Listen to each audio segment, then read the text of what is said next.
நமக்கு எடுத்துரைக்கின்றனர். எனவே இறைவனின் பாதத்தில் அமர்ந்து அவர் வார்த்தைகளை கேட்டு பிறர் பணியில் நம்மை அர்ப்பணித்த இத்திருப்பலியில் உருக்கமுடன் ஜெபிப்போம்.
மிக அழகான அற்புதமான வாழ்வியல் பாடங்களை உள்ளடக்கிய விஷயத்தை தான் இன்னைக்கு நாம சிந்திக்க இருக்கிறோம்.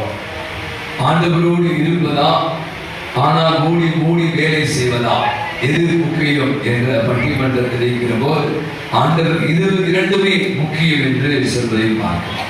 அழகான இந்த திருப்பலி என்பது ஒரு விருந்து அப்படின்னு நான் சொல்வேன். திருவிருந்து, ஒவ்வொரு திருப்பலியும் ஒரு கொண்டாட்டம். அதான் இயேசு அந்த மாதா மரியா வீட்டுக்கு வருகிற நிகழ்வு வாசி மிகப்பெரிய ஒரு சந்தோஷமான நிகழ்வு. உபசரி, ஹாஸ்பிட்டாலிட்டின்னு சொல்றான், விருந்தோம்பல் அப்படின்னு. நிறைய நேரம் பார்த்தீங்கன்னா நம்முடைய முன்னோர்கள் பெரியவர்கள் எல்லாம் நீங்க அவங்க கற்றுக் கொடுத்த மிகப்பெரிய பாடல் வந்தாரை வரவேற்பது. நம்முடைய முடிவு அதே நாம எத்தனையோ வீட்டுக்கு போயிருக்கோம், நம்ம எத்தனையோ பேர் பயங்கரமா வரவேற்றிருக்காங்க, நம்ம உபசரித்திருக்காங்க, நம்ம வீட்டுக்கு நிறைவு வந்திருக்காங்க. நாம அதை எப்படி நடத்தி இருக்கிறோம்? அனைவரும் அமர்வோம். இப்போது பாவம் மன்னிப்பு கொடுப்போம்.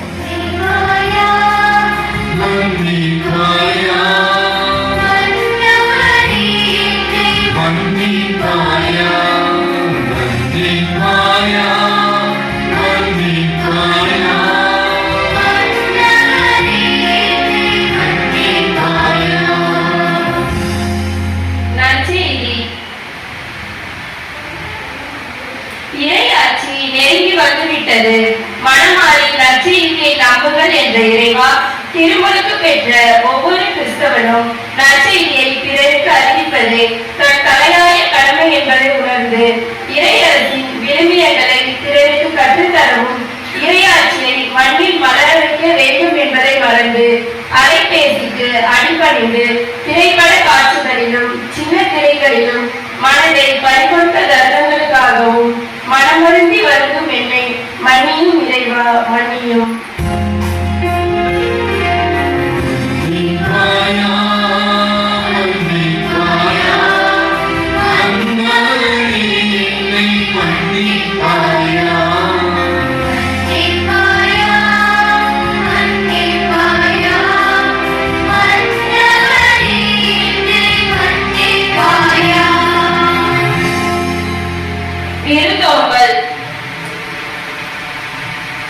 நீர் விருந்து அளிக்கும் போது ஏழைகளையும் உடல் ஊனமுற்றோரையும் பார்வையற்றோரையும் அலையும் என்ற இறைவா, என் இல்லங்களில் நடைபெறும் விருந்துகளிலும் சுப நிகழ்வுகளிலும் அனாதைகள், ஏழைகள், வறியவர்கள், உடல் ஊனமுற்றோர் போன்ற இல்லாதவரை அழைத்து விருந்தளிக்க வேண்டும் என நீர் கற்றுத்தந்த நல் பண்பினை மறந்து சொந்த பந்தங்களையும் பணம் படைத்தவர், படித்தவர், பதவியில் இருப்போரை அழைத்து பகட்டான வாழ்வு வாழ்ந்த தருணங்களுக்காய் மனவருந்தி வருந்தும் என்னை மன்னியும் இறைவா, மன்னியும். மன்னிப்பாயா, மன்னிப்பாயா,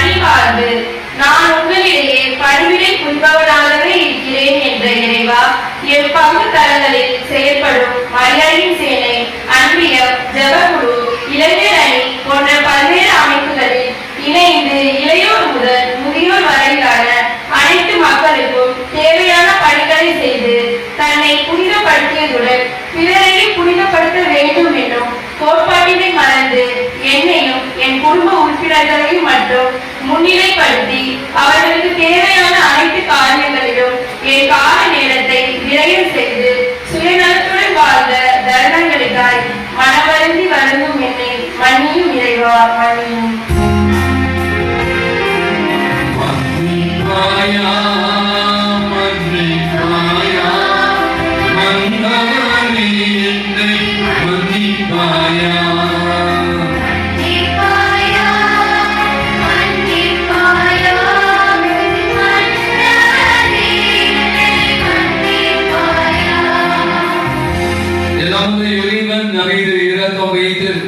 நம்முடைய குற்றம் குறைகள் பாவங்கள் அனைத்தையும் மன்னித்து நம் அனைவருக்கும் நிலையான வாழ்வுக்கு நம்மை அழைத்து செல்வாராக.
இவர் மனம் மகிழ்வுடன் விரைவாய் செய்த இந்த விருந்தோம்பல் பற்றியும் அதனால் அவர் அடைந்த இறையாசிரை பற்றியும் விளக்கமாய் கூறும் இந்த வாசகத்திற்கு கவனமுடன் செவிமடுப்போம். முதல் வாசகம். என் தலைவரே, நீர் உம் அடியானை விட்டு கடந்து போகாதிருக்கிறாங்க. தொடக்க நூலிலிருந்து வாசகம். அதிகாரம் 18. இறை வார்த்தைகள் 1 முதல் 10 முடிய. அந்நாட்களில் ஆண்டவர் மம்ரே என்ற இடத்தில் தேவதாரு மரங்கள் அருகே ஆபிரகாமுக்கு தோன்றினார். பகலில் வெப்பம் மிகுந்த நேரத்தில் ஆபிரகாம் தம் கூடார வாயிலில் அமர்ந்திருக்கையில் கண்களை உயர்த்தி பார்த்தார். 3 மனிதர் தம் அருகில் நிற்க கண்டார். அவர்களை கண்டவுடன் அவர்களை சந்திக்க கூடார வாயிலை விட்டு ஓடினார். அவர்கள் முன் தலை மட்டும் தாழ்ந்து வணங்கி அவர்களை நோக்கி, என் தலைவரே, உம் கண்களில் எனக்கு அருள் கிடைத்ததாயின் நீர் உம் அடியானை விட்டு கடந்து போகாதிருக்கிறார்கள். இதோ விரைவில் கொஞ்சம் தண்ணீர் கொண்டு வரட்டும். உங்கள் கால்களை கழுவிய பின் இம்மரத்தடியில் இளைப்பாருங்கள். கொஞ்சம் உணவு கொண்டு வருகிறேன். நீங்கள் புத்துணர்வு பெற்ற பின் பயணத்தை தொடருங்கள், ஏனெனில் உங்கள் அடியானிடமே வந்திருக்கிறீர்கள் என்றார். நீ சொன்னபடியே செய் என்று அவர்கள் பதிலளித்தார்கள். அதை கேட்டு ஆபிரகாம் தம் கூடாரத்திற்கு விரைந்து சென்று சாராவை நோக்கி, விரைவாக 3 மரக்கால் நல்ல மாவை பிசைந்து அப்பங்கள் சுடு என்றார். ஆபிரகாம் மாட்டு மந்தைக்கு ஓடி சென்று ஒரு நல்ல இளங்கன்றை கொணர்ந்து வேலைக்காரனிடம் கொடுக்க அவன் அதனை விரைவில் சமைத்தான். பிறகு அவர் வெண்ணெய், பால், சமைத்த இளங்கன்று ஆகியவற்றை கொண்டு வந்து அவர்கள் முன் வைத்தார். அவர்கள் உண்ணும் பொழுது அவர்கள் அருகே மரக்கறி நின்று கொண்டிருந்தார். பின்பு அவர்கள் அவரை நோக்கி, உன் மனைவி சாரா எங்கே என்று கேட்க, அவர் அதோ கூடாரத்தில் இருக்கிறாள் என்று பதில் கூறினார். அப்பொழுது ஆண்டவர், நான் இரவினை காலத்தில் உறுதியாக மீண்டும் உன்னிடம் வருவேன். அப்பொழுது உன் மனைவி சாராவுக்கு ஒரு மகள் பிறந்திருப்பாள் என்றார். அவருக்கு பின்புறத்தில் கூடார வாயிலில் சாரா இதை கேட்டுக் கொண்டிருந்தார். இது ஆண்டவர் வழங்கும் அருள்வாக்கு. 11 பாடல். பல்லவி.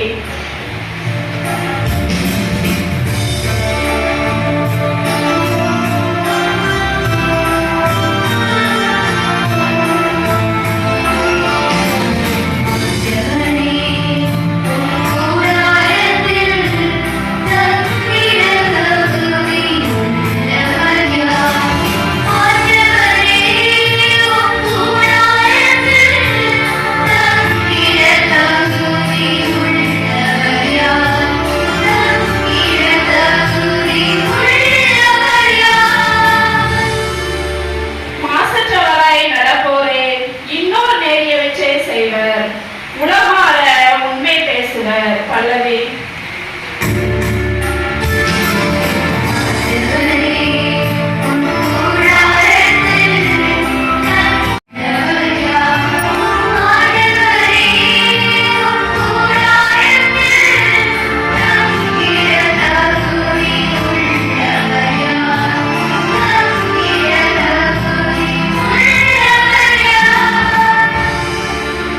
தம் நாவினால் புறங்குறார், தம் தோழருக்கு தீங்கிழையார், தம் அடுத்தவரை பழித்துரையார், நெறித்தவரை நடப்போரை இழிவாக கருதுவர், ஆண்டவருக்கு அஞ்சுவோரை உயர்வாக மதிப்பர், தமக்கு துணிவிட்டு பெறார், இவ்வாறு நடப்போர் என்றும் நிலைத்திருப்பர்.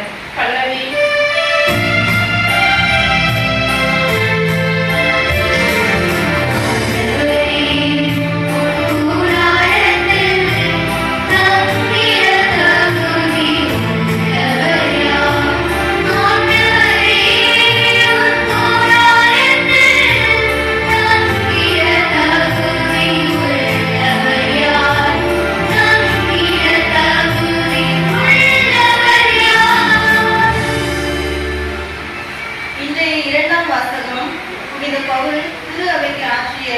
தொண்டு பற்றி எடுத்துரைக்கின்றது. கிறிஸ்துவும் கிறிஸ்துவின் திரு அவையும் அவருக்கு மையப் பொருளாக அமைகிறது. அவர் மூலம் இறை வார்த்தையை முழுமையாக வழங்கும் பொறுப்பை கடவுள் அவருக்கு தந்ததனால் கிறிஸ்து விட்டு சென்ற பணிகளை நான் பொறுப்புடன் ஆற்றவும் நிறைவு செய்யவும் வேண்டும் என கூறும் பவுலின் ஆன்மீக தாகத்தை ஆராயும். இரண்டாம் வாசகம். மறைந்திருந்த இறை திட்டம் இறை மக்களுக்கு வெளிப்படுத்தப்பட்டிருக்கிறது. திருத்தூதர் பவுல் கொலோசியருக்கு எழுதிய திருமுகத்திலிருந்து வாசகம். அதிகாரம் 1. இறை வார்த்தைகள் 24 முதல் 28 முடிய. சகோதர சகோதரிகளே, உங்கள் பொருட்டு துன்புறுவதில் நான் மகிழ்ச்சி கொள்கிறேன். கிறிஸ்து தம் உடலாகிய திருச்சபைக்காக வேதனை உற்றார். அவர் மேலும் பட வேண்டிய வேதனையை என் உடலில் ஏற்றி நிறைவு செய்கிறேன். என் மூலம் இறை வார்த்தையை முழுமையாக வழங்கும் பொறுப்பை கடவுள் எனக்கு கொடுத்தார். எனவே நான் திருத்தொண்டன் ஆனேன். நான் வழங்கும் இறை வார்த்தை ஊழி ஊழியாக தலைமுறை தலைமுறையாக மறைந்திருந்த இலத்திட்டத்தை பற்றியது. அத்திட்டம் இப்பொழுது இறை மக்களுக்கு வெளிப்படுத்தப்பட்டிருக்கிறது. மக்கள் இனங்களிடையே அது அளவற்ற மாற்றுடன் செயல்படுகிறது என்பதை தம் மக்களுக்கு தெரிவிக்க கடவுள் திருமணம் கொண்டார். உங்களுள் இருக்கும் கிறிஸ்துவை பற்றியது அத்திட்டம். மாற்றி பெறுவோம் என்னும் எதிர்நோக்கை அவரே அறிகிறார். கிறிஸ்துவை பற்றியே நாங்கள் அறிந்து வருகிறோம். கிறிஸ்து கிறிஸ்துவோடு இணைந்து ஒவ்வொருவரும் முதிர்ச்சி நிலை பெறுமாறு ஒவ்வொருவருக்கும் அறிவுரை கூறி முழு ஞானத்தோடு கற்பித்து வருகிறோம். ஆண்டவரின் அருள்வாக்கு. இறைவனுக்கு நன்றி.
ஆண்டவர்களோடு இருப்பாராக.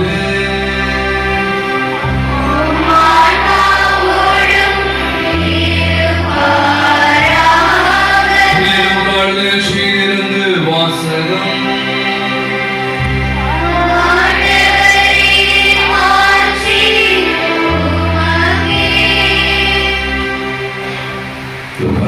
அத்தியாயம் 10 வசனங்கள் 38 42 முடிய.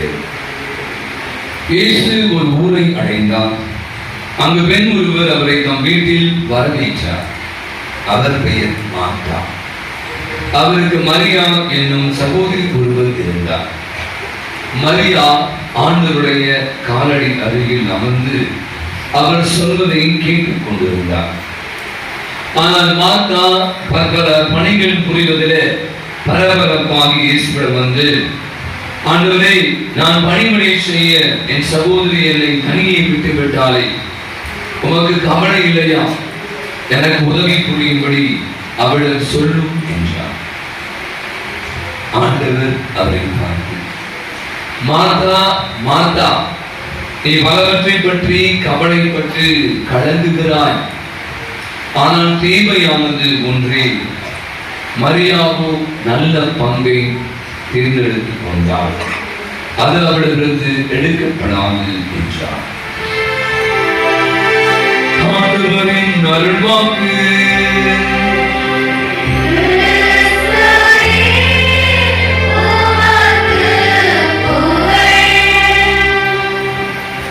நாம் அனைவரும் தமிழர்கள்.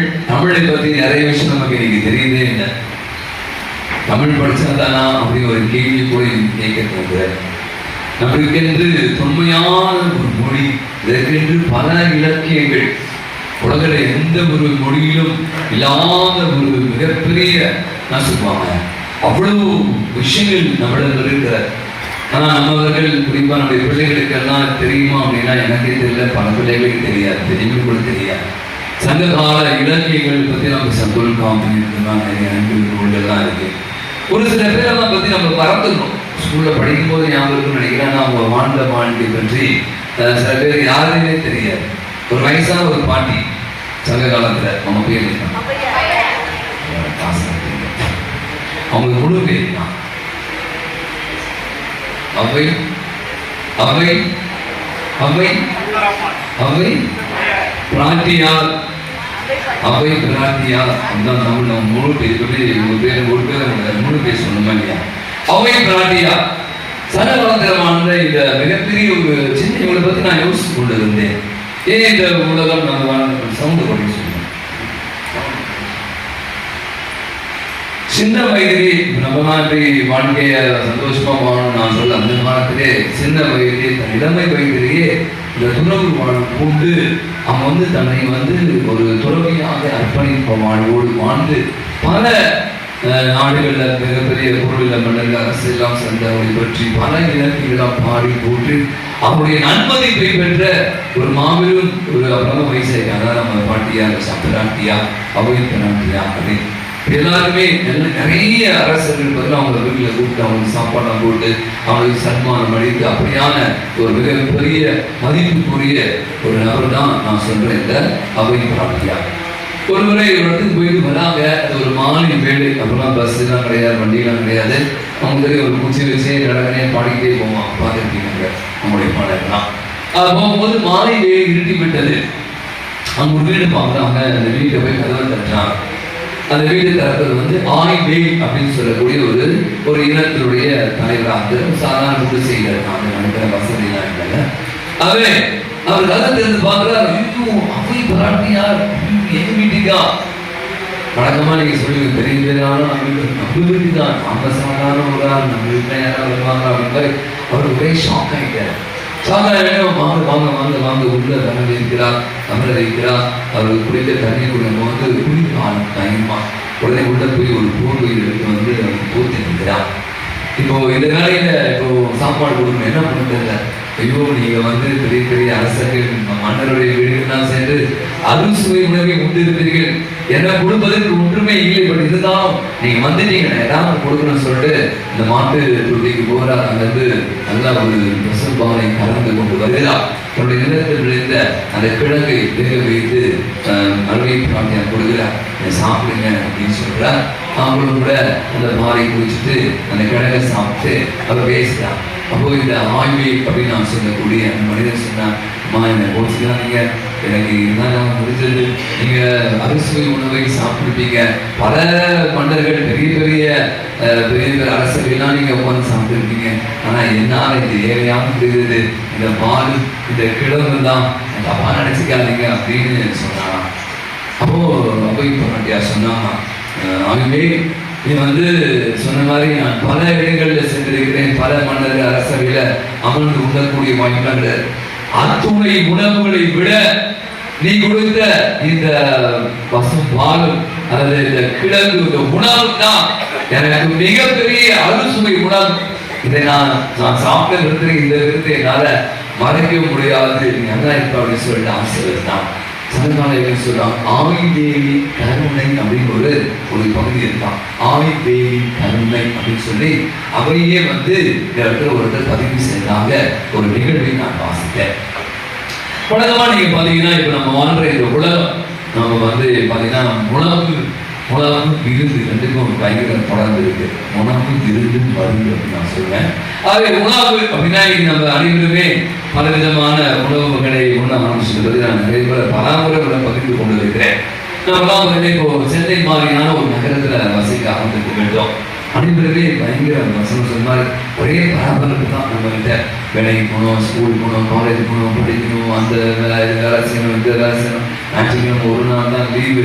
அம்மா சொன்னாங்க, ஏன் இந்த பையன் கோயிலுக்கு வரமா, ஞாயிற்றுக்கிழமை ஒரு நாள் தான் லீவு, நீ தூங்க விடுமா, என்னை ஏமா கொள்ள பண்ணுற மாதிரி பிள்ளைகள்லாம் கூட சில நேரத்தில் ஒரு நாள் தான் அந்த ரெஸ்ட். அதனால 10 நாட்கள் நம்ம சீக்கிரம் எடுத்துக்கிறோம் அப்படின்ற வாழ்க்கை முறை ஒரு இயந்திரமயமாக நம்முடைய வாழ்க்கை ஓடிக்கொண்டு இருப்பதை பார்க்கிறோம். ஆனா யோசிச்சு கொண்டிருந்தது, இதோட மட்டும் நம்ம வாழ்க்கை புரிஞ்சிடுமா? நீங்கதான் இருக்கீங்க, நான் வீடுகளை சந்திக்கிற நிறைய பேருக்கு முதல்ல இப்போ இங்க இருக்கிற எங்க அத்தனை பேர் ரொம்ப பிடிச்சமா நான் சொல்ல நிறைய பேர் சொன்னேன், இந்த பங்கு தான் அந்த பங்கு நான் இந்த மாதிரி பார்த்ததே கிடையாது.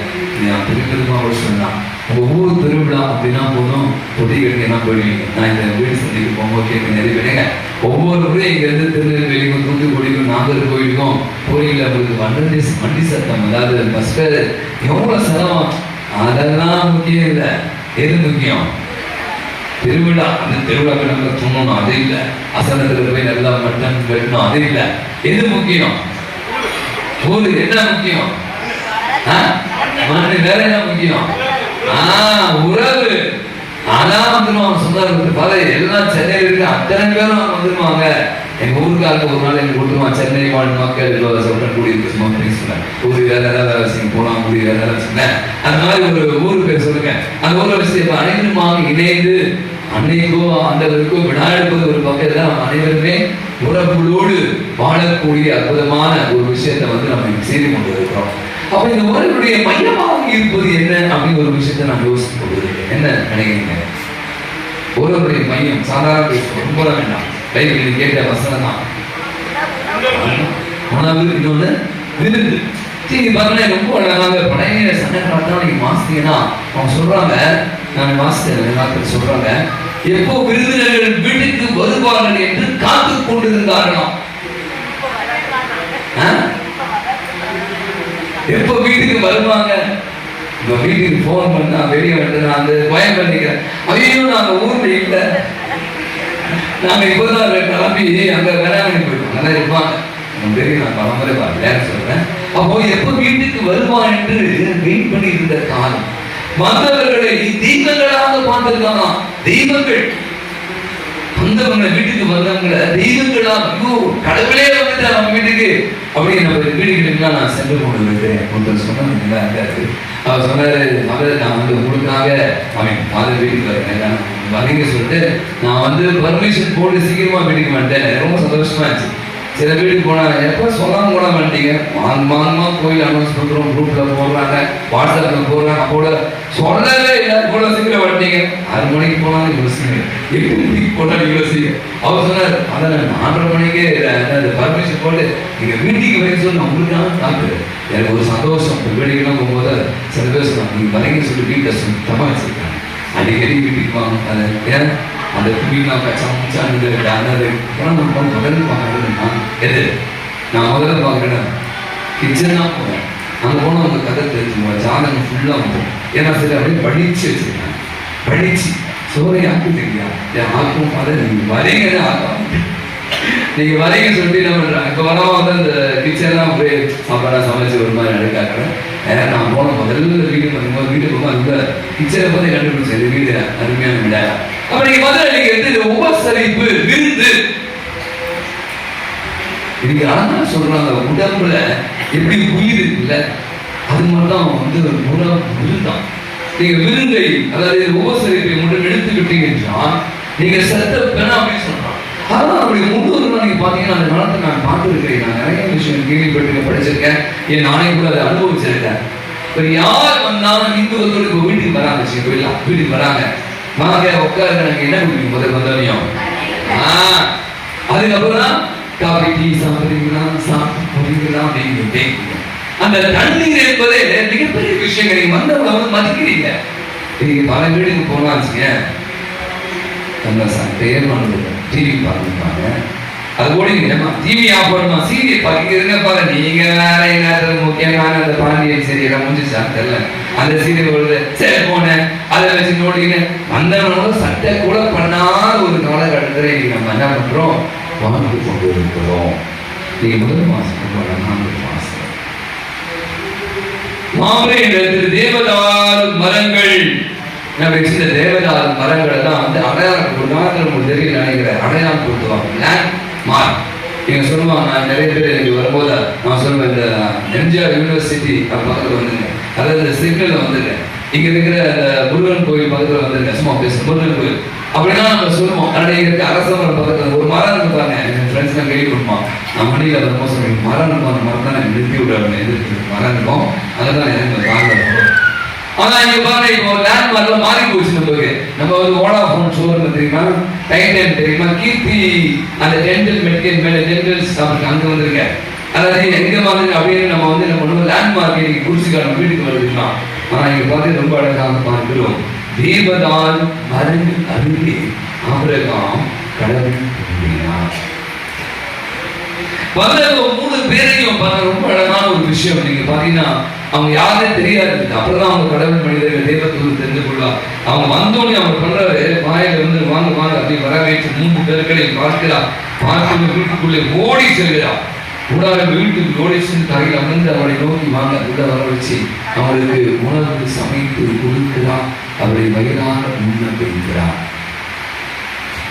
இந்த உபசரிப்பை பற்றி நான் பலமுறை யோசித்துக் கொண்டிருப்பதுதான் இந்த முதல்ல நற்செய்தி வாசம் கூட மார்த்தா ஆண்டவருக்கு உணவு பரிமாறுகிற அதிகமாக அக்கறை கொண்டவராக இருக்கிறார்.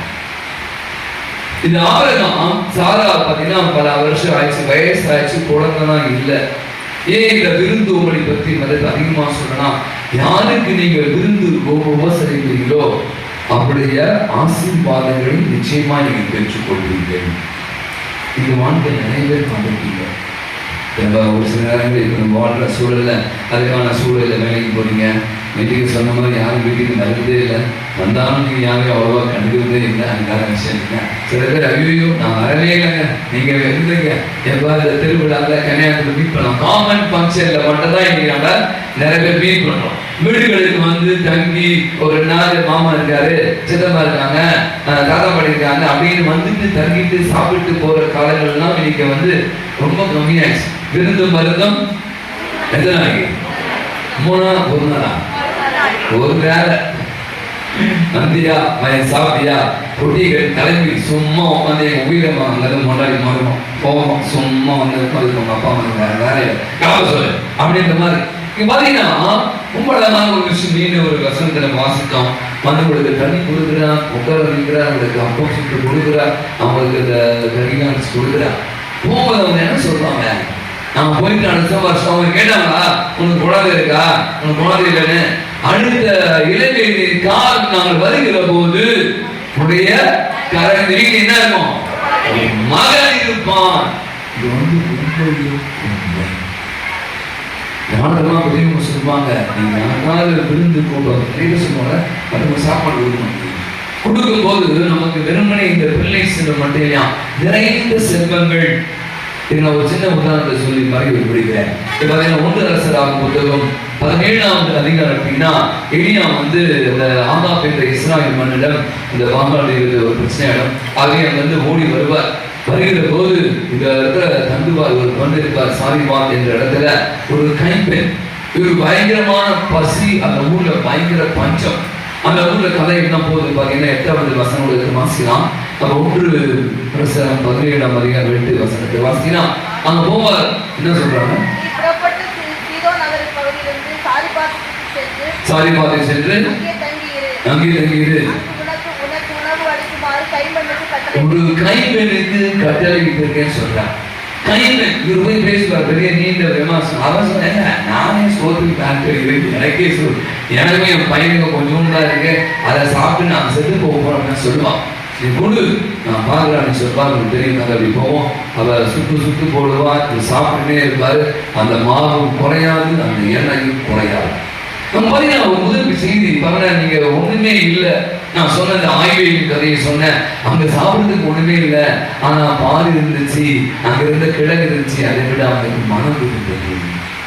இன்னைக்கு பாருங்க, நான் சொன்னேன் இந்த கைம்பெண் நீ குடும்பம் ஏன் முடியாதுங்க, எது வெளியே போங்க, நாங்களே பஞ்சத்துல சோத்துக்கு லாட்டரி வந்து உட்காந்துட்டீங்க அப்படின்னு சண்டை போட்டு இருந்தா என்ன ஆயிருக்கும்? அசல்வேடமா சொல்றது, மாவு குறையவில்லை, எண்ணெய் மறைந்து கொண்டிருக்கிறது. 2வது விஷயம் நீங்க பாத்தீங்க, தொடர்ந்து வாசிங்க அப்படின்னா அந்த மகன் வந்து இறந்து போவான்.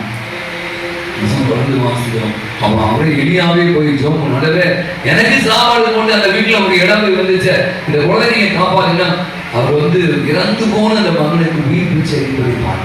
அவர் சொல்றாங்க, எது அந்த விருந்து ஓம்பல், அந்த உபசரிப்பு, அந்த அருமையான இடத்துல பாத்தீங்கன்னா மிகப்பெரிய ஒரு அதிசயத்தை, மிகப்பெரிய ஒரு ஆசீர்வாதத்தை கொண்டு வருவதற்கு காரணமாக இருந்தது.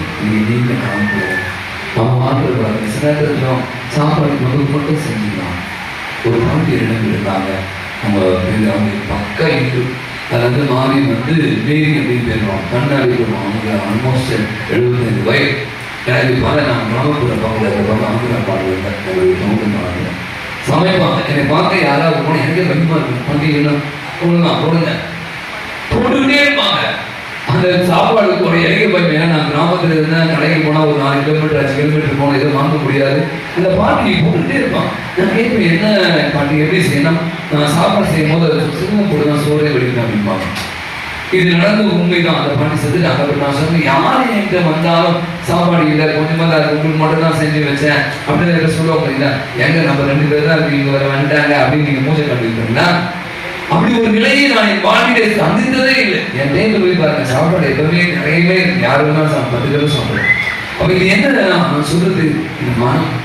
நான் சொன்ன நிகழ்வுகள்லாம் பார்த்தீங்கன்னா இல்லாதவர்கள் கொடுக்க ஆரம்பிக்கிறார், உபசரிக்கிறார். வீட்டோர்கள் வழியாக தான் நீ பார்த்தீங்கன்னா மிகப்பெரிய பைபிள்ல நிறைய விஷயங்கள்லாம் ஆசீர்வாதமாய் நடப்பதை நம்ம பார்க்கலாம்.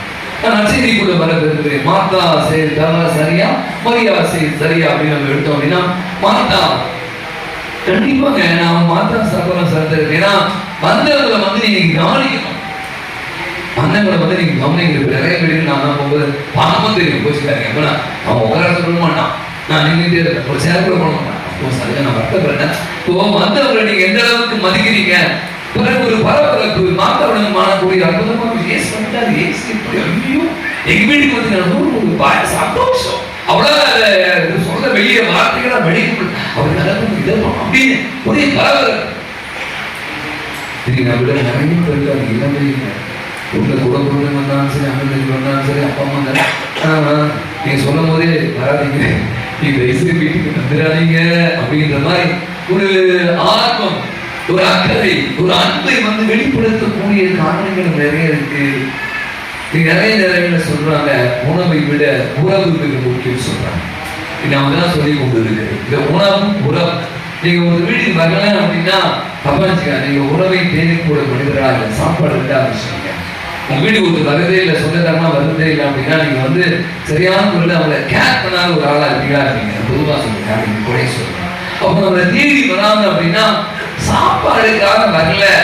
நீங்க புரிஞ்சுக்கணும், நீங்க ஏங்க யாருக்கே சாப்பாடு இல்லை, போனா ஹோட்டல் போய் சாப்பிடணும், பிரியாணி சாப்பிடணும், என்ன சாப்பிட இல்லை. அவங்க நம்ம தேடி வருவது நம்மிடம் உறவு கொள்வதற்காக.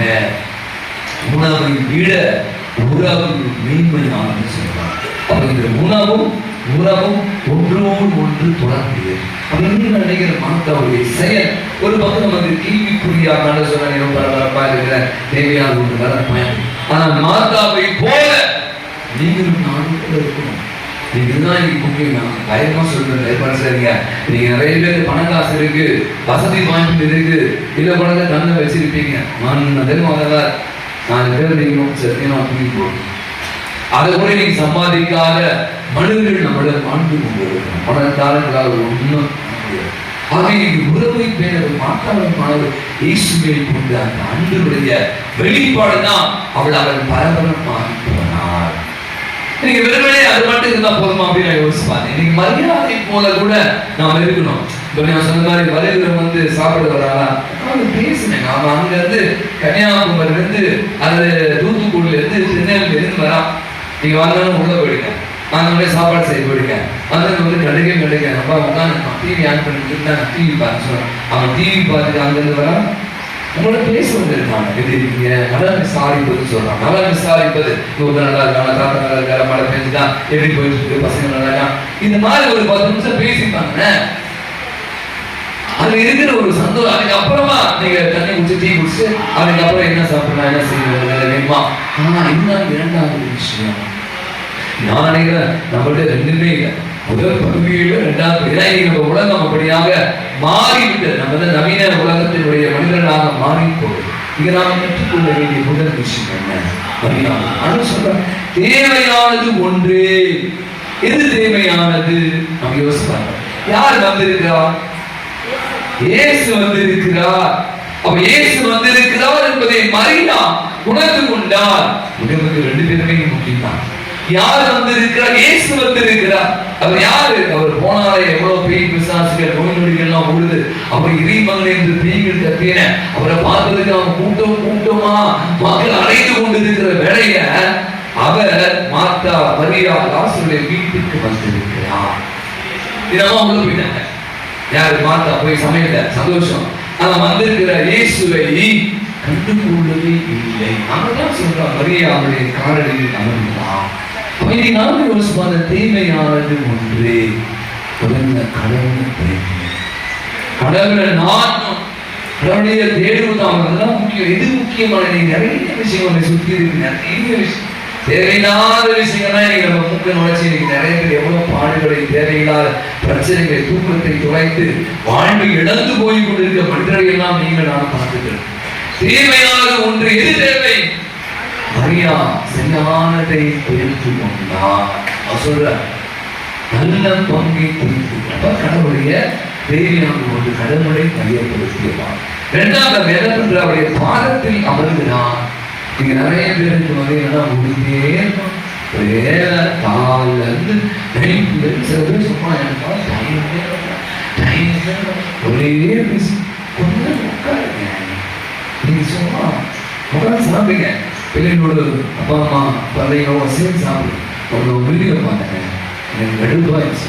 உங்க கல்யாணம் நினைக்கிறேன், ஒரு பையன் பார்த்துருப்பீங்க, வீடியோ நியூஸ் பார்த்துருப்பீங்க. ஒரு பையன் என்ன பண்றான், செல்போன் கையில் வச்சு நோண்டிட்டே இருக்கான். கல்யாண வீடு பாட்டி வீட்டுல சாப்பிட்றான்.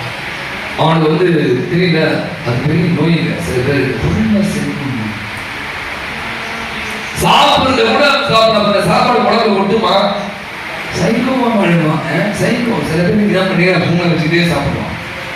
அந்த ஏன் அதை பார்க்காம சாப்பிட முடியாது. என்ன சொல்றாங்க, டாக்டர்லாம் இருக்காங்க, நீங்க சாப்பிடும் போது உணர்ந்து சாப்பிடணும், ஜெபம் பண்ணும்போது உணர்ந்து ஜெபம் பண்ணணும், படிக்கும் போது உணர்ந்து படிங்க. நீங்க டியூஷனுக்கே போக நம்மளுடைய என்னன்னா, நம்ம வந்து செல்போன்ல நம்ம கான்சன்ட்ரேட் போகும்போது இந்த சாப்பிடுற உணவு நமக்கு உடம்புல ஒப்புறது இல்லை. அப்புறம் முதல் விஷயம் சொல்ல அமர்வது, அமரணும், சேர்ந்து உட்காருங்க. யோசிச்சு உட்காருங்க. உட்கார்ந்து வீட்டுல நீங்க யோசிங்க, எத்தனை பேர் எல்லாரும் சேர்ந்து உட்காருங்க. நீங்க பால் தனியா சாப்பிடுங்க, அவன் பால் தனியா டீ பாருங்க, அவன் செல்போன் மாதிரி இருப்பான், இவன் தனியா சாப்பிட்டு பார்த்து பாரு. எத்தனை பேர் உட்காந்து பேசிருக்கீங்க. இன்னைக்கு குடும்பங்கள பிரச்சனைக்கு ஆனதுதான் பெற்றோர்கள் பிள்ளைகளுக்கு தரக்கூடிய மிகப்பெரிய முன்மாதிரி. எல்லாம் உட்காந்து பேசணும். அம்மா டீச்சரா இருக்கீங்க, ஸ்கூல் போயிட்டு அப்பா வேலைக்கு போயிட்டு ஸ்கூல்ல போயிட்டு என்ன நினைச்சு எல்லாம் உட்காந்து பேச சாப்பிடும்போது பேசணும். வந்து நம்ம போனா இந்த ஸ்கூல் நடந்துச்சா, இன்னைக்கு அதுக்கான வாய்ப்பை நாம் ரொம்ப அழகாக ஆண்டவருடைய பாதத்திலே அமர்ந்த அவர் அமர்ந்தார். அமர்ந்துங்க. வாழ்க்கையில நிறைய என்ன சொல்லணும், அமர்ந்து உட்காரணும், உட்கார்ந்து நல்லா மூடணும். அதான் ஜபம். ஆளுடைய பார்த்து நிறைய தேவையில்லாத பிரச்சனைகள் வெளிவந்து நீங்க ஓடிக்கிட்டே இருக்கீங்க. பரபரப்பா இருந்தா நிறைய தேவையில்லாத. மூன்றாவது உட்கார்ந்தா மட்டும் போதாதான், அவர் சொல்வதை அவர் காது கொடுத்து கேட்டார். சொன்னாங்க. நிறைய பிரச்சனை என்ன சொல்றோம் என்பதை இவரேதான் நினைச்சிருப்பான், இல்லமாவே தான் நினைச்சு அவரே தான் நினைச்சுக்கல, அந்த பசங்க தான் நினைச்சுப்பான். பிள்ளைங்க ஆர்வமா சும்மா ஏதாவது தமிழம்மா நல்லா படிச்சு நல்லா மாமியா டீச்சர் அப்ரிஷியேட் பண்ணாங்களா, சில வீட்டுல உடம்பு சரியா, நீங்க போது கேட்கணும். நீ நிறைய பேர் கேட்கறதே இல்லை. அவர் அழகா சொல்றாங்க, தேவையானது ஒன்றே, எது தேவை ஆண்டவரை தீர்க்கணும். அவர் பாதத்தில் அம்மன் குடும்பமா அமரணும், குடும்ப ஜபமா சொல்லணும், அதை குடும்ப ஜபம் சொல்லணும். மூணாவது கேட்கணும்.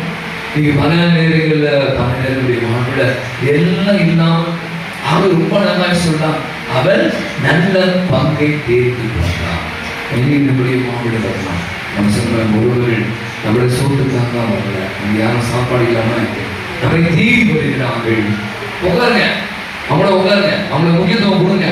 அவங்க சொல்றது கேள்வி என்ன விஷயமா இருக்கு, அவங்க எல்லாம் கடந்து வந்து வரல, காசு பணத்துக்கு அவங்களை பார்க்க வரல, வெளியில பக்கம் வந்தேன், நம்ம சொந்தக்காரங்க இருக்கீங்க அதை பார்த்துட்டு போனா வந்தேன். அதே உறவை நம்ம புதுப்பித்துக் கொள்ள வேண்டும். நீங்க நிறைய பேர் அப்படியே எல்லாம் அங்க கட்டி விட்டீங்க. கற்பனை முன்னாடி நிறைய பேர் வந்து தனிமரமாக இருந்து கொண்டு இருக்கிற கூட்டங்களை நான் பார்க்கிறேன்.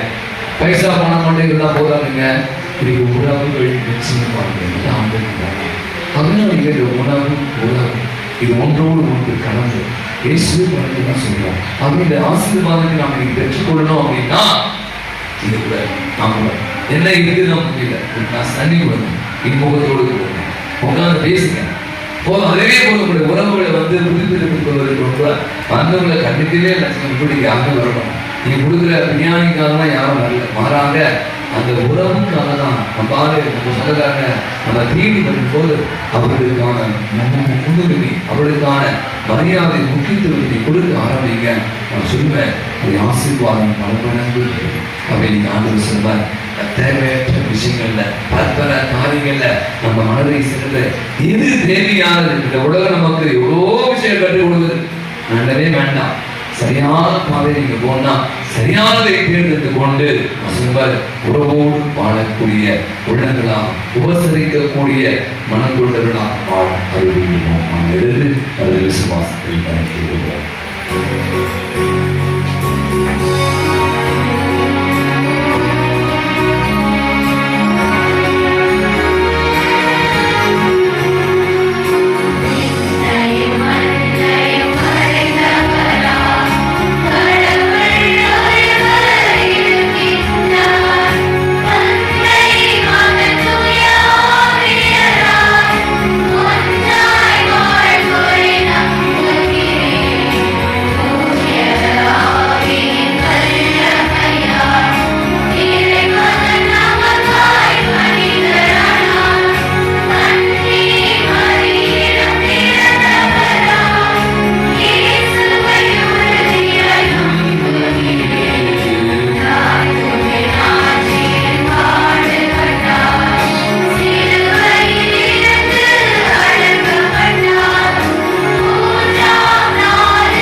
இதோ நான் கதவு அருகில் இருந்து தட்டி கொண்டு இருக்கிறேன். யாராவது எனது குரலை கேட்டு கதவை திறந்தால் நான் அவரோடு உள்ளே சென்று அவரோடு உணவு அருந்துவேன், அவரும் என்னோடு உணவு அருந்துவேன் என்கிறார். அவருடைய வார்த்தைகள் நம்மோடு ஆண்டவர் வார்த்தை வழியாக நம்மோடு பேசிக் கொண்டிருக்கிறார். நம்முடைய வாழ்வை எல்லா நலன்களால் நிரப்பிக் கொண்டிருக்கிற அவர் குரலுக்கு செயல்படுத்தக்கூடியவர்களாக நம்முடைய உலகத்தின் வாஞ்சைகளின் தீர்வுகளை அவருடைய பாதத்தில் நம்பிக்கையும் இறைவார்த்தை பணிக்காக நீ தேர்ந்து கொண்ட திருத்தந்தை, ஆயர்கள், குருக்கள், கன்னியர்கள், துறவற நிறைஞர் அனைவரும் இறை நம்பிக்கையில் வலுப்பெற்று திரு அவையை எதிர்நோக்கும் துணிவுடன் பேணிக்காகவும் இறையாட்சி மதிப்பீடுகளை அனைவரும் அள்ளித்தரவும் இறைவாய் பெற்ற கொடைகளை திறமையாய் பயன்படுத்தி இறையரசை அறிவிக்க தேவையான ஞானத்தையும் உடலுள்ள நடத்தையை பெற்று அடிசுவட்டில் தடமறித்து வழி நடக்க வரவல்ல வேண்டி இறைவா உமை எழுச்சுகிறோம். அன்பு இறைவா, பல்வேறு மனக்கவலைகளால், உடல் பிணிகளால், உள்ள சோர்வுகளால், வாழ்க்கை போராட்டத்தால் கலங்கியிருக்கும் எம் மக்கள் உம் வார்த்தைகளால், வல்ல செயல்களால் புத்துணர்வு பெற்று வாழ்க்கை பாதையை இனிதாக தொடரவும் நற்கருணை பேழையில் அப்பரச வடிவில் கண்ணையராது காத்திருக்கும் உம் மகிமையை கண்டு விசுவசிக்கவும் உம்மை மரியாதையுடன் உட்கொள்ள தேவையான தயாரிப்புகளை செய்து சங்கையுடன் அருந்தவும் வேண்டிய நம்பிக்கை, விசுவாசம் இவற்றை வளர்க்க வேண்டி வர்மருள வேண்டும் என்று இறைவா உம்மை இறங்குகிறோம். அன்பு இறைவா, கல்வி, வேலை வாய்ப்புகள், பணம், பதவி, எதிர்கால வாழ்க்கை இவற்றை பற்றி கவலைப்படும் என் இளைஞர் இளம்பெண்கள் உம் அன்பு கதைகளை கடைபிடித்து உம் அன்பின் சாட்சிகளாய் வாழவும் வளமையிலும் வறுமையிலும் இன்பத்திலும் துன்பத்திலும் நேரிய வழியில் கடந்து உம் உன்னத சீரராய் வளம் வரவும் கொடுக்குதல் அன்பையும் மரபுதல் மணிப்பையும் பகிர்வுதல் பண்பையும் பெறுகின்றோம் என்பதை உணர்ந்து பல்வேறு மீட்பு பணிகளில் தம்மை ஈடுபடுத்திக் கொள்ளவும் அதனால் அவர்களின் எதிர்கால வாழ்வு சிறப்பாய் அமைவும் வரப்பரல வேண்டி இறைவா உண்மை இறைஞ்சுகின்றோம். அன்பு இறைவா, இறைவா, பிள்ளை பேரின்றி நீண்ட நாட்களாய் அவதூறு சொற்களோடு வாழ்ந்து கொண்டிருக்கும் உன் அன்பு பிள்ளைகளை கருணை கண்கொண்டு பாரும். திருமணம் என்னும் பந்தத்தால் கணவன் மனைவியுமாய் உம்மால் இணைக்கப்பட்ட இவர்கள் உம் அருள் கொடைகளாம் மழலை செல்வங்களை பெற்று ஆபிரகாமின் வழிமரபென இவர் குணம் தழைக்க வரமருள வேண்டி இறைவா உம்மை இறைஞ்சுகின்றோம்.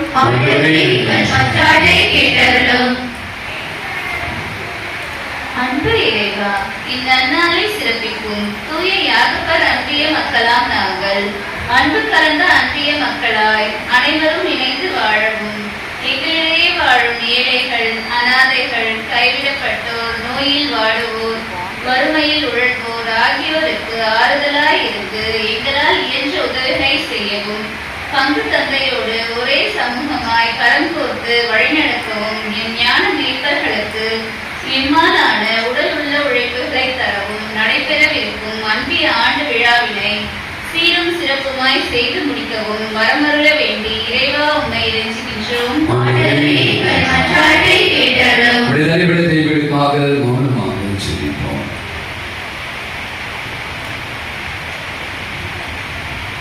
இஸ்ரேல் பாலஸ்தீனா காசாவில் போர் நடந்து 2 ஆண்டுகளாக போர் அதை பற்றி பலமுறை சொல்லியிருக்கேன். இந்த பிள்ளைகள்லாம் உணவுக்காக ஏங்கி கொண்டு இருக்கிறார். சாப்பாடு இல்லை. கடந்த 2-3 ஆண்டுகளுக்கு முன்பாக பார்த்தீங்கன்னா அந்த நிவாரண பணிகளுக்காக வந்த சாப்பாடு இந்த உணவு பொருட்களை வாங்க வந்தவர்களே அமெரிக்க நாடுகள் வந்து சுற்றி கொண்டு இருக்கிறார். நமக்கு வர நிறைய விஷயம் கடவுள் கொடுத்துட்டே இருக்கார். நம்மளோட பசினா என்ன தெரியாது. ஏன்னா வேலைக்கு நம்ம உணவளித்து கொண்டு இருக்கிறோம். நிறைய பேர் பசியினால வறுமையினால பயன்பட்டு கொண்டு இருக்கிறார். அப்படியே இந்த 2 வாசங்கள 3 வாசங்கள அநேக ரீசாவை நான் நினைவு கொள்கிறேன்.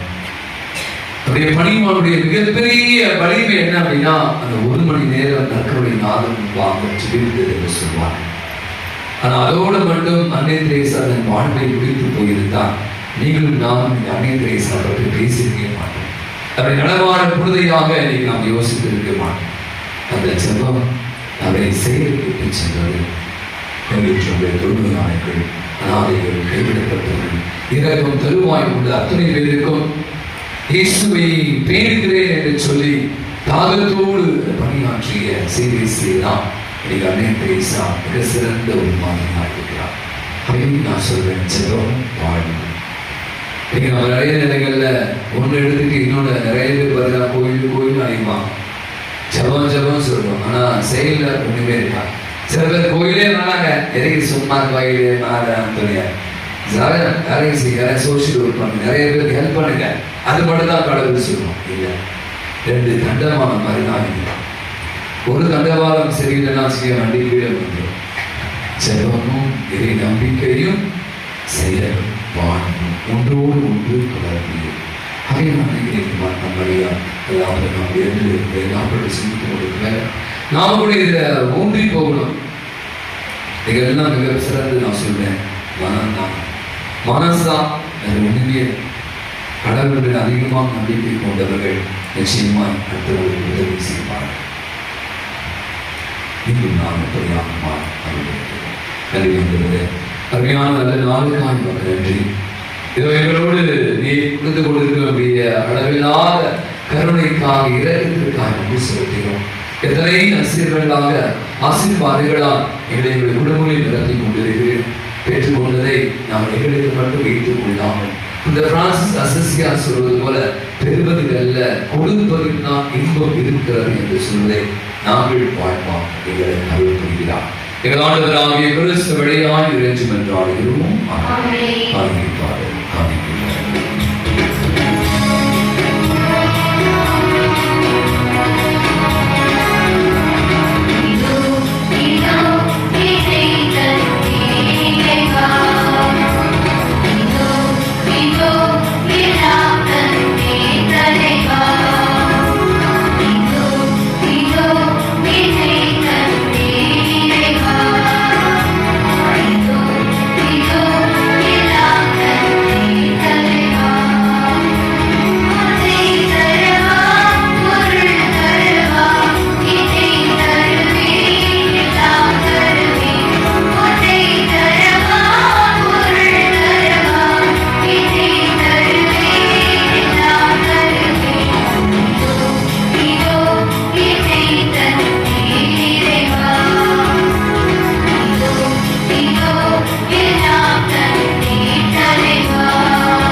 Hosanna,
ஆண்டவரே, மெய்யாகவே தூயவர் தூய்மை அனைத்திற்கும் ஊற்று.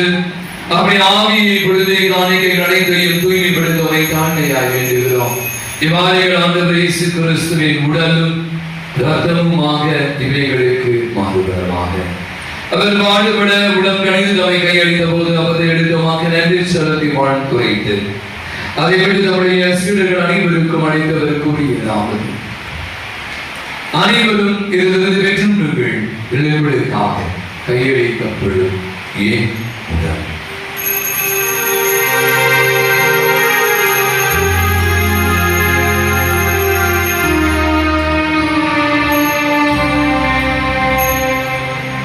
அவனவை விருது இறந்து விரும்புகிறது எடுத்து மீண்டுமாக நன்றி கூறி தம்முடைய சீடர்கள் அனைவருக்கும் அளித்து அவர் கூறுகிறார்கள், அனைவரும் பெற்று பருவங்களில் புதிய நிலையான உடன்படிக்கை கூறிய என் ரத்தத்தின் கிண்ணம், இது பாவ மன்னிப்புக்கு என்று உங்களுக்காகவும் பலருக்காகவும் சிந்தப்படும்.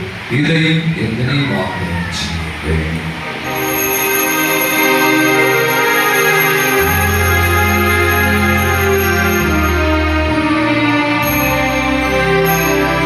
நம்பிக்கையின் மறைபொருள்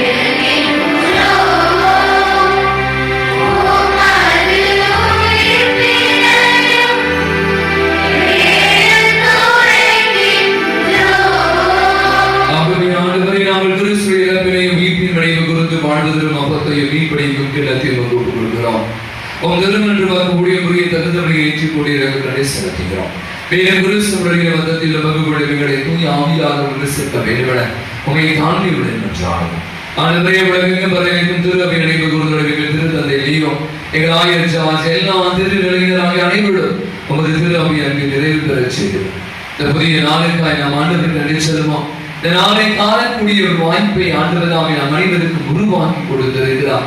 இந்த நாள் கரம் நம்மோடு இருந்து நாம் அனைவரையும் வழிநடத்த வேண்டுமாய் என்றார். சிறப்பாக இன்று நம்முடைய பிறந்த நாள் விழாக்களை கொண்டாடுகிற அத்தனை பேருக்கா, ஜெபபதிகள் கேட்ட அத்தனை பேருக்கா, பலவிதமான உடல் நோயினால் பாதிக்கப்பட்டிருக்கிற யாவருக்கா, நம்பிக்கையோடு இந்த திருப்பணியில் கலந்து கொண்டு ஜெபித்துக் கொண்டிருக்கிற நம் ஒவ்வொரு தனிப்பட்ட வீடுகளுக்கா என்றார். நம் கேட்ட அற்புதமான இறை வார்த்தை ஆபிரகாம் அந்த இறை ஊழியர்களுக்கு உணவளித்தார். அதன் வழியாக பிள்ளை பேற்றை பெற்றுக் கொண்டார். அதே மரியா மார்த்தாவும் மரியாளும் ஆண்டவரை கவனிப்பதில் அக்கறை கொண்டார். அதன் வழியாக அழகான விஷயம், நல்ல பங்கை தீர்த்து கொண்டார். இனியும் நான் கூட நல்ல பங்கை தேர்ந்து கொள்ள அழைக்கப்படுகிறோம். இதெல்லாம் இன்னைக்கு நிறைவாக வளமாக செழுமையாக வாழ்ந்தோம் என்றால் உறவுகள், சொந்தங்கள், பந்தங்கள் அவருடைய ஆசீர்வாதம் இன்னைக்கு பல விதங்கள்ல நம்மை நம் குடும்பங்களுக்கும் நிறைவாக கிடைத்துக் கொள்கிறோம். இதுதான் நீங்க பிள்ளைகளுக்கும் கற்றுக் கொடுக்கணும். ஆலய சமூகம் நம்முடைய பிள்ளைகளுக்கு உறவுகளற்ற ஒரு சமூகமாக மாறப்போகிறதா, கொடுக்க வேண்டும் என்ற உள்ளத்தை கூட நீங்க கற்றுக் கொடுக்கணும். உதவ வேண்டும், உபசரிக்க வேண்டும், கடவுளை தீர வேண்டும் என்ற விஷயங்களை எல்லாம் இன்னைக்கு நம் பிள்ளைகளுக்கு மறந்து போகக்கூடிய ஒரு சூழலுக்கு தள்ளப்பட்டிருக்கணும். இது வார்த்தைகள் நமக்கு எல்லாம் மிகப்பெரிய ஒரு படிப்படையாக அமைகிறது. அதை நமதாக்கிக் கொள்ள அறிவிக்கிறோம். உயிர் தெழுவோம் என்ற எதிர்நோக்குட துயில் கொள்ளும் சகோதர சகோதரிகளை இறந்த அனைவரையும் நினைவுகளும் திரும்பக்கூடிய ஈற்றுகளை அனைவரும் இலக்கமாய் கடவுளின் கடிதாயான பிரதிமிக்க மரியாள் ஆரோக்கிய அன்னை, அப்படியே கடவுளான யோசி பிரபு வகி பாதுகாப்பு தகுதியுமான புனித அந்தோனியா, புனித திருக்குதர்கள் தோமா, அன்னை திரீசா, அல்போன்சா, தீவ சகாய், இவ்வுலகிலே நமக்கு உதவராக இருந்தோர் ஆகிய புனிதர் அனைவருடன் நாங்கள் அடைய வாழ்வில் பங்கு கொள்ளும் தகுதி பெற்று உம் திருமகன் இயேசு கிறிஸ்து வழியாக உம்மை புகழ்ந்தேத்தும் வர வருட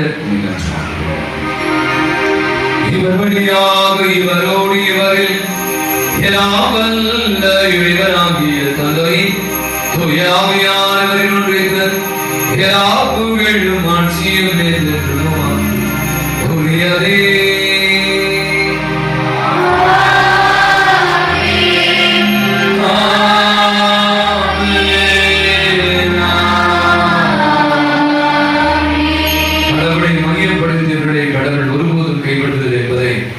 வாழ்வை எதிர்த்துக் கொண்டிருக்கிறார். எனவே கரங்களை மூடுவோம்.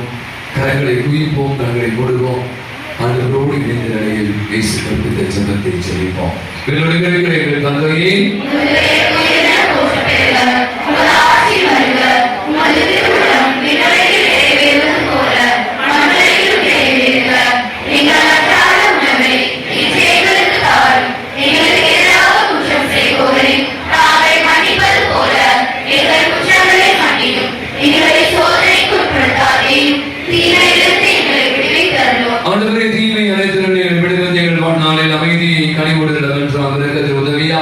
நாங்கள் பாவத்திலிருந்து இப்போது விடுதலை பெற்று யாதொரு கலக்கம் இல்லமாய் இருப்போமா?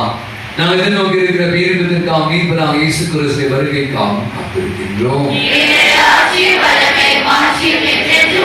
ஆண்டவராகிய இயேசு கிறிஸ்துவை அமைதி உங்களுக்கு விடுதலை அமைதி உங்களுக்கு அளிக்கிற திருத்தூதருக்கு முடிந்தவரே, என்னுடைய குற்றங்களை, குறைகளை, பாவங்களை, பலவீனங்களை பாராமல் ஆண்டவரே, உடைய பாத தண்டையிலே வந்து குடியிருக்கிற எங்களுடைய விசுவாசத்தை, நம்பிக்கையை மட்டுமே கண்ணோக்கி பார்த்து இங்க இருக்கிற எங்கள் யாவருக்கும், எங்கள் குடும்பங்களுக்கும், எங்கள் சமூகத்திற்கும், நாட்டிற்கும் வளர்த்து அமைதி, நிம்மதி, ஒற்றுமையும், சமாதானம், நிறைவையும், மகிழ்வையும், விரகத்தையும், மன்னிப்பையும், சுகத்தையும், நலத்தையும், உபசரிப்பையும், உறவை பேணுகிற உள்ளத்தையும் தங்களை திருவிழாக் கொள்கிறார் என்று வாழ்ந்து ஆட்சி செலுத்துகின்ற ஆண்டவருடைய அமைதி உங்கள் அனைவரோடும் இருப்பதாக. ஒருவர் ஆண்டவர் இயேசுவின் அமைதியை மகிழ்வோடு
தீமை அனைத்துகளை விடுவித்து நாங்கள் என்னுடைய கட்டளைகளை கருத்தோன்றி நிற்க செய்தோம்.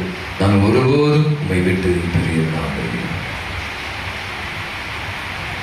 இதோ நம் ஆண்டவராகிய இயேசு கிறிஸ்து இவரே உலகினுடைய பாவங்களை எல்லாம் போக்குகிற இறைவனின் சொல் வாழ்வும் வழிபாடும் ஜெபமும் செயலும் ஒன்றோடு ஒன்றித்து செல்லக்கூடியது.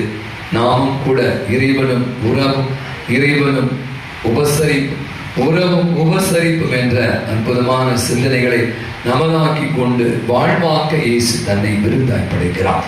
விருந்துக்கு அழைக்கிறார். அழைக்க பெற்றிருக்கிற அனைவருமே பெற்று பெற்றோம்.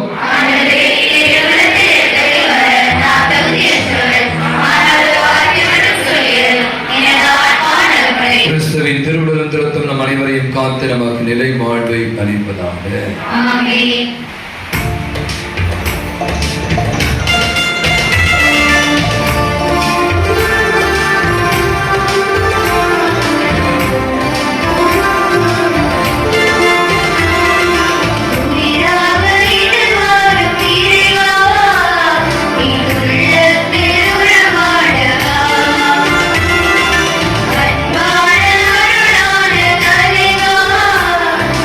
நான் மாவில் மகிழ்ந்தாட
இது பொது காலத்துடைய 16வது ஞாயிறு 22ஆம் செவ்வாய்க்கிழமை புனித மகதலேனா மரியா விழா, 23ஆம் தேதி புதன்கிழமை புனித பிரிஜிட் துறவி நினைவு, 25 வெள்ளிக்கிழமை புனித யாக்கோபு திருத்தூதர் விழா, 25 சனிக்கிழமை புனிதர்களான சுமக்கி நன்னம்மாள் கன்னிமரியாளுடைய பெற்றோர்கள் நினைவு, 22ஆம் அடுத்த ஞாயிற்றுக்கிழமை நாம் அகில உலக முதியோர் தினத்தை கொண்டாடுகிறோம். என்னுடைய பங்கில் அன்று தாத்தா பாட்டிகள் தினத்தை கொண்டாட இருக்கிறோம். நம்முடைய திருப்படையில தாத்தா பாட்டிகளை கௌரவிப்ப எனவே அனைத்து தாத்தா பாட்டிகளும் தவறாது திருப்படியில் வந்து கலந்து கொள்ள அழைக்கப்படுகிறீர்கள். நம்முடைய அளபதி நகர் இலக்கத்தின் மாதா சிற்றாலயம் புதுப்பிக்கிற பணியை துவங்கி இருக்கிறார் என்று சொன்னேன். கடந்த வாரத்திலிருந்து இங்கு காலையில் நம்முடைய ஆலயத்தில் அவர்கள் காலை உணவை குறைந்த விலையில நமக்காக விற்பனைக்கு வைத்திருக்கிறார். கடந்த வாரமே நிறைய பேர் நல்ல வியாபாரம் சொன்னாங்க. நம்ம அவர்களுக்கு பெரிதாக உதவி செய்ய முடியாது, பெருசா பண உதவியெல்லாம் இல்லை. அந்த சிறு உதவி பெருவுதவியாக மாறுவதற்கு நம்ம கண்டிப்பா முடியும். ஆகவே திருப்படி உதவி கொள்ளாதீங்க. இந்த பக்கம் பார்த்தீங்கன்னா சுட சுட நமக்கான இட்லி பூரி இன்னும் நிறைய சிக்கன்லாம் செய்திருக்காங்க. ஆகவே செய்து அனைவருமாக அதை வாங்கி சாப்பிட்டு வீட்டுக்கு வாங்கி போகலாம் காசு கொடுத்து. எனவே தொடர்ந்து அவர்களுக்கு நம்முடைய வேளாண் உதவிகளை செய்வோம். அந்த ஆலயம் மிக விரைவாக புதுப்பிக்கப்பட்டு திறக்கப்பட தொடர்ந்து ஒத்துழைப்பு நல்குமாறு நம்முடைய கேட்டுக் கொடுக்கிறோம். அவ்வாறு நம்முடைய இளையோர்கள் நம்முடைய யூத் ஃபெஸ்ட் 35வது ஆண்டு விழாவை ஆகஸ்ட் மாதம் 14, 17, 18, 27 ஆகிய நாட்களில் கொண்டாடுகிறார். இந்த விழா வந்து பார்த்தீங்க அப்படின்னா நமது வரி மாவட்டத்தில் ஒரு 150-65 பங்குகள் இருக்கிறது. நம்முடைய மதுரவாயில் பங்குதான் தொடர்ந்து இந்த விளையாட்டு போட்டிகளுடைய இளைஞர் குழுல நடத்தி கொண்டிருக்கிறார். நம்முடைய பங்குக்கு மறை மாவட்டத்திலிருந்து நிறைய பங்குகள் இந்த பிள்ளைகள் தொடர்ந்து இந்த விளையாட்டு விழா வர இருக்கிறார். இது ஒரு பெரிய விஷயம், நான் சொல்வது பெரிய சாதனை கூட. ஒவ்வொரு ஆண்டும் இதற்காக பல உழைப்பு தயாரிப்புகள் அவர்களுடைய பிள்ளைகளை நம்ம உற்சாகப்படுத்தணும். அவர்களுக்கு முயற்சி இந்த ஆண்டு பல விதமான விளையாட்டு போட்டிகளை முன்னெடுப்புகளை எடுத்திருக்கிறார். அவை 16, 17, 27 ஆக நடைபெறுகிற விளையாட்டு போட்டிகளை நம் பிள்ளைகளை நிச்சயமாய் உற்சாகப்படுத்த வேண்டும். எனவே அவர் எடுக்கிற முயற்சிகளுக்கு நம்மளால் உதவி சில பிள்ளைகள் உங்களை வந்து நன்கொடை இருப்பார். எனவே நன்முடன் கொண்டவர்கள் உதவிட அன்போடு கூட கேட்டுக்கொள்கிறேன்.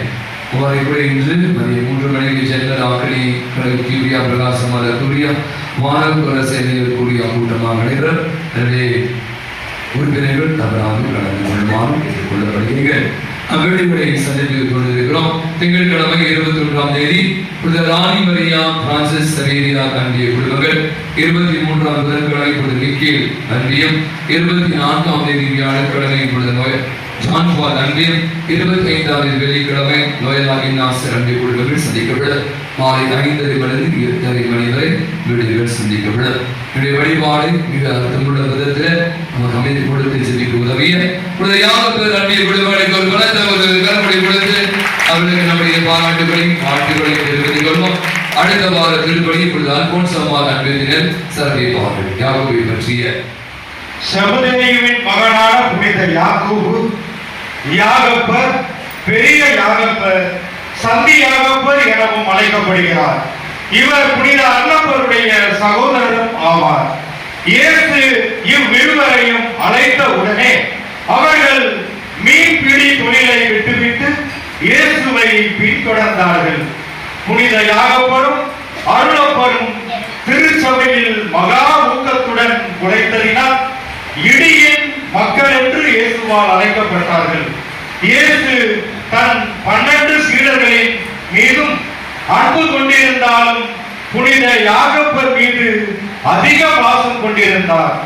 இயேசு மரித்தவனை உயிர்ப்பித்த போதும், தாமர் மலையில் மறுகூறு ஆன போதும், பூங்காவனத்தில் இரத்தவேவை வேர்த்த போதும் அருளப்பர் ராயப்பரோடு யாகப்பரையும் உடன் அழைத்துக் கொண்டு போனார். இயேசு விண்ணகம் சென்ற பின் பல்வேறு இடங்களுக்கு சென்று வேதம் போதித்த புனித யாகப்பர் ஸ்பெயின் நாட்டில் உள்ள அநேகரை புதுமைகளாலும் மறையுறையாலும் சத்திய வேதத்தில் சேர்த்து கொண்டார்.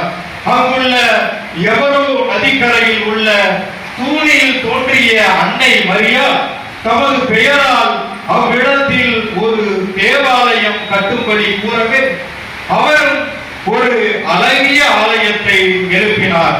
இத்திருத்தலம் தூண் மாதா என்று உலக புகழ்பெற்ற திரு யாத்திரை தலமாக இன்றும் விளங்கிக் கொண்டிருக்கின்றது.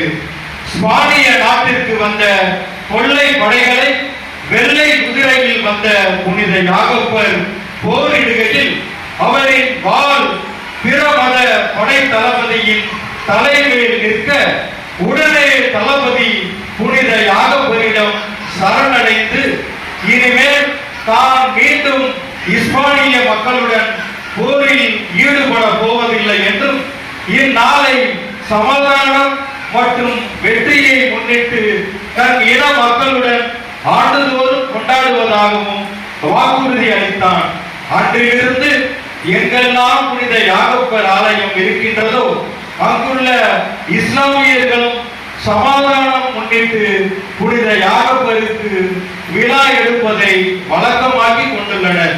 கிபி 44ஆம் ஆண்டு ஜூலை 25ஆம் நாள் இயேசுவுக்காக முதல் வேத சாட்சியாக தலை வெட்டுண்டு மறித்த புனித யாகப்பரின் எலும்புகள் சுமார் 8 நூற்றாண்டுகளாக தேடப்பட்டு வந்த நிலையில் கிபி 544இல் ஸ்பெயின் நாட்டின் துறவி பிலாக்கி முன்பு இயேசு அழைத்ததற்கு ஏற்ப இடியாக இறங்கி அவரின் எலும்புகளை ஒளிர செய்ததன் மூலம் கண்டுபிடிக்கப்பட்டது.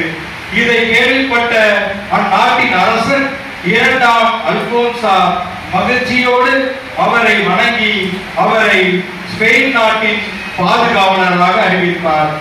வேண்டுவோரின் வேதனை தீர வெண்ணிற குதிரையில் வந்து வேண்டிய வரங்களை ஒளியும் வேத சாட்சியான புனித யாகப்பரே எங்களுக்காக வேண்டிக் கொள்ளும்.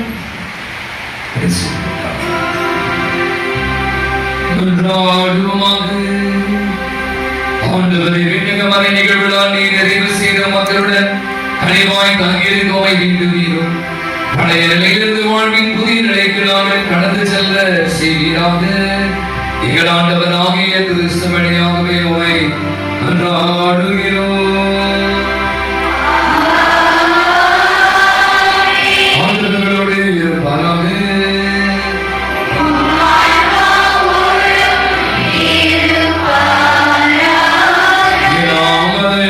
தந்தை மகன் தூய ஆவியின் வழிவரையும் நிறைவாய் ஆசீர்வதிப்பாராக.